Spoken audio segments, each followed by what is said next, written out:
Hello, my name is Jimmy and welcome to the 2021 Mazda 3 Turbo.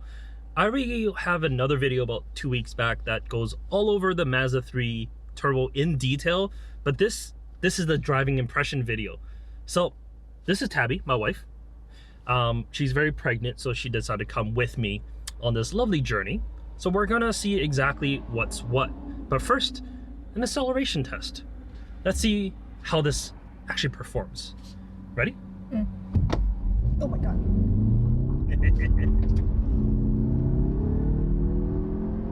Not bad. How'd that feel? Quick. Well, you say quick. It's not bad. So the Mazda 3, it accelerates to 60 miles per hour in about 6 seconds or so. Mazda Canada, anyways, because I am Canadian, we talked to Mazda Canada. They specifically said that they are not looking at 0 to 60.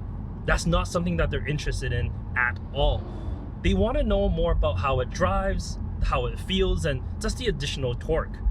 And I can definitely see that, but we'll go into that a little bit more a little later.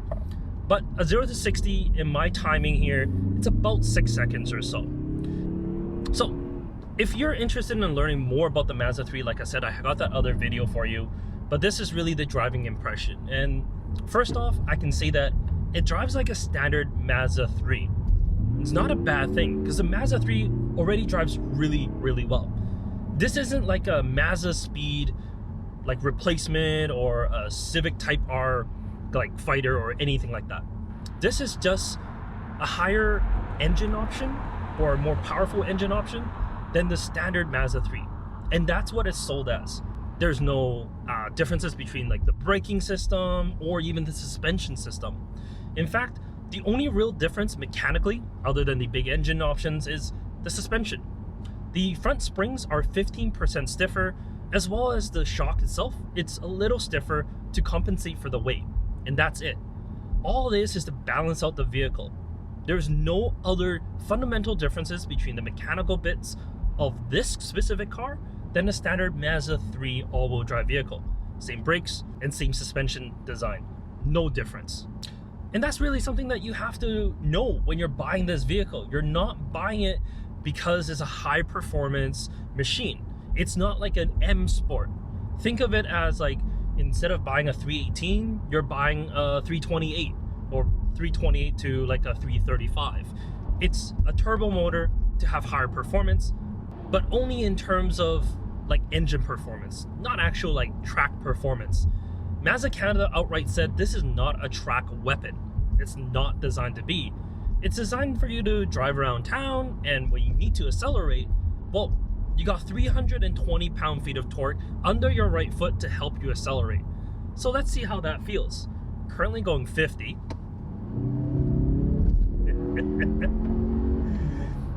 It's smooth. The power delivery is super smooth, right? Yeah? Thanks for adding that little bit. The torque comes in at 2,000 RPM, and it's pretty flat from there.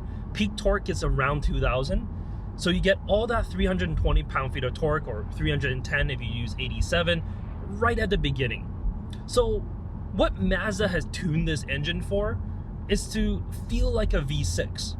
And that's something that they try to do, although they even said themselves that you can never make a 4-cylinder turbo feel like a V6.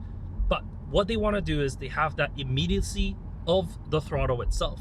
So when you dip into the throttle, it accelerates. When it does accelerate, you feel that torque curve. It's more immediate than a standard 4-cylinder turbo would be. And that's something that they really put a lot of emphasis into. Now let's talk about the engine itself. If you use 87, which you certainly can, you're looking at 227 horsepower and 310 pound-feet of torque. Under 4,000 RPM, it's very similar in terms of that horsepower graph. I'm gonna put it up on the screen here so you can see. It's really above 4,000 is where you get the additional power. But if you do use that 93 octane, you do get a little bit of that higher torque curve right at the beginning here as well. Something else that Mazda engineers have told us is the sport mode now controls a little bit more than just, well, engine speed and making sure that it stays at the right revs. It tries to minimize the amount of downshift that is needed in a corner. So what it does is it puts itself in that perfect meaty torque curve. So that way, when you're mid-corner, you're trying to accelerate out of that apex, it has all that torque available for it. It doesn't mean it stays at like 5,000 RPM.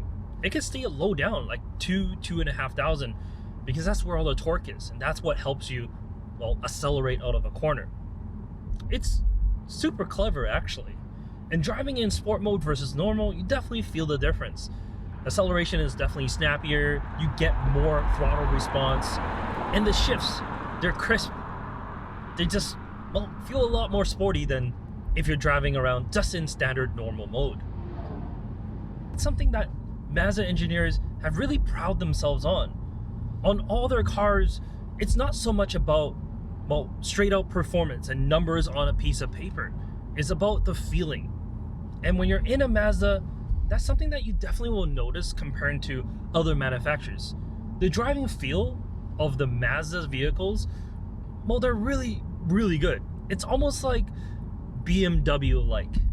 And actually, something that's quite unique, they compare themselves in terms of how the engine feels to the Porsche Cayman as well as a BMW, because that's what they're looking towards. They are looking at that premium segment.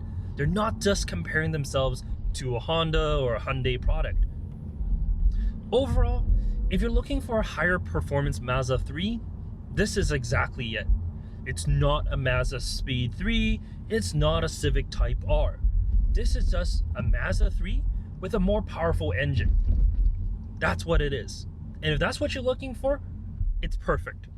If you don't need that extra power, stick with the regular Mazda 3. It's just as good of a car. So Tabs, what do you think about the Mazda 3? Do you like it? I do like it. Yeah. Is there anything specific about it that you really like?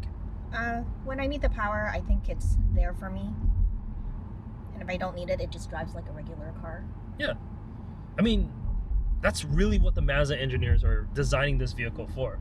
If you want that little bit more power, you just press that throttle. It is there for you.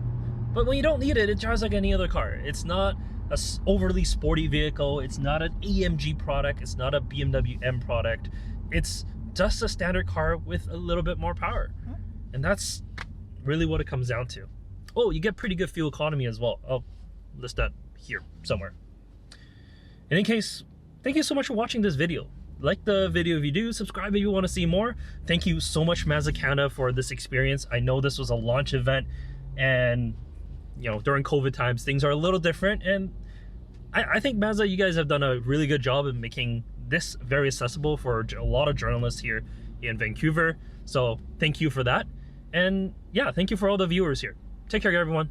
Bye.